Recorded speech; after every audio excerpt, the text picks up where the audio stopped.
medicine and illnesses and how they treated those. So the life of women really varied depending on if you lived in a small village or if you lived in the city, but rich or poor, big city, small city, women really drove the home life of ancient times. Daily life just kind of depended on where they lived, but they were in charge of feeding, clothing, caring for the family, and they were also in charge of the family's religious life. Prayers, candle lighting, they were the religious leaders at home. So let's take a closer look at women in the Bible.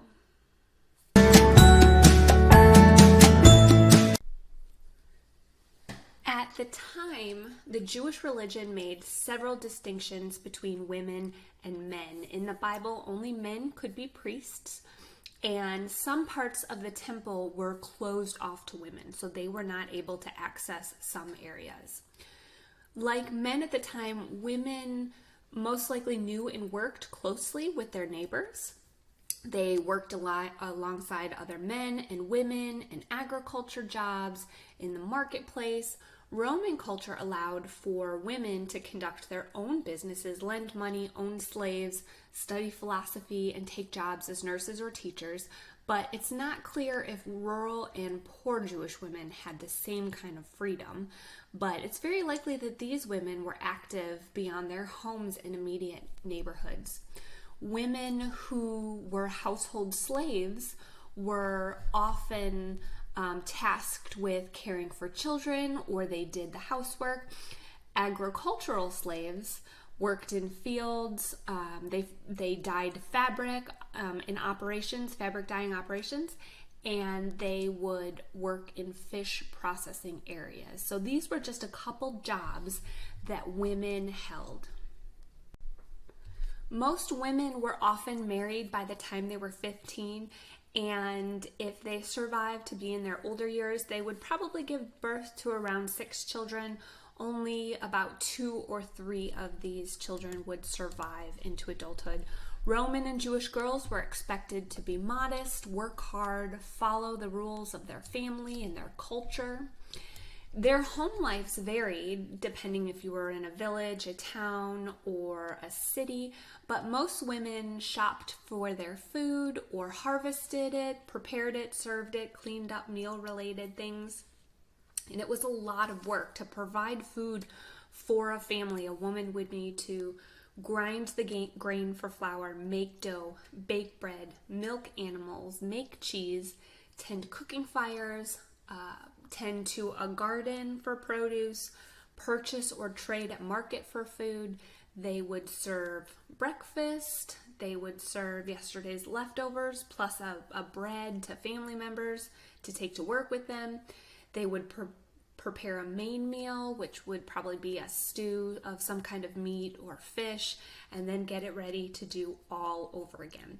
Usually wealthy women had slaves to do these things, but the slaves were usually women. So in the Jewish, Greek, and Roman culture, it was a patriarchy, which means the father's rule in Greek.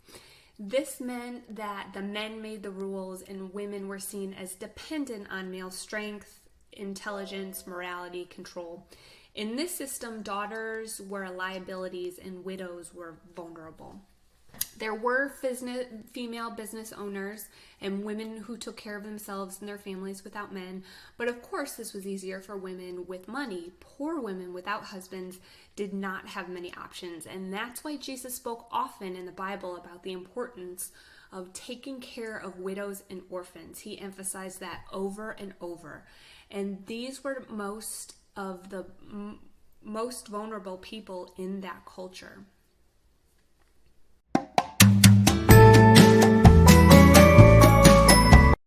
So ancient people got sick just like we did, and they understood the causes, the cures, and illnesses very differently than we do today. There were 4 basic points of view or principles that got blended in different ways by different people in the ancient world. So let's take a look at them next. So the first perspective was that you had a God problem and you needed to make it right. This was a basic Jewish understanding. Since God is the ultimate healer, the only way to be sick would be to get far away from God spiritually. So sickness was seen as a sign of a bad relationship with God.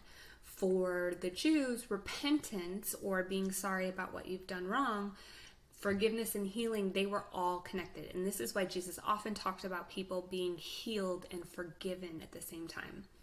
The next perspective was you have an evil spirit inside of you. Let's get it out.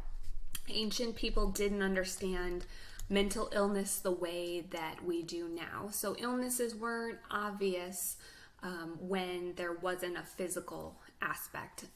Getting better required a ritual or intervention by someone who could chase out a spirit or bribe or trick or lure the devil out of the sick person on command. In the Gospel of Mark, Jesus is portrayed as a powerful person that could cast out demons and bad spirits. Next, the gods are against you and you should try to make them happy. The Roman religion recognized many gods and divine forces, including the elements of earth, wind, fire, water. If you were sick, you could give offerings to these gods in hopes of getting back on their good sides and healthy again. And finally, the last perspective was the elements of your body are out of whack and they can fix that. So there was an ancient Greek physician, Hippocrates, and he refused to believe in demons or gods when it came to health or sickness.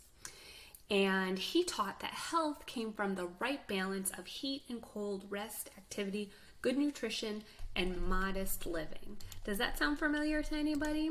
I think that we still practice some of those things today.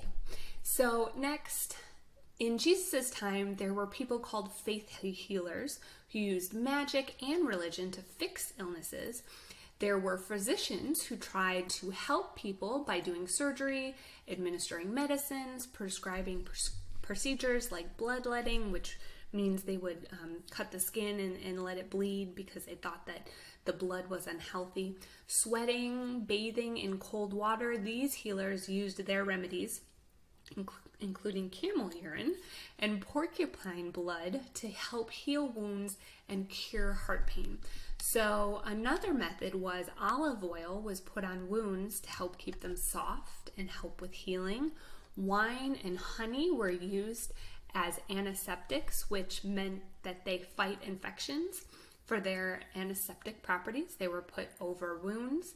And saliva was also thought to have healing qualities.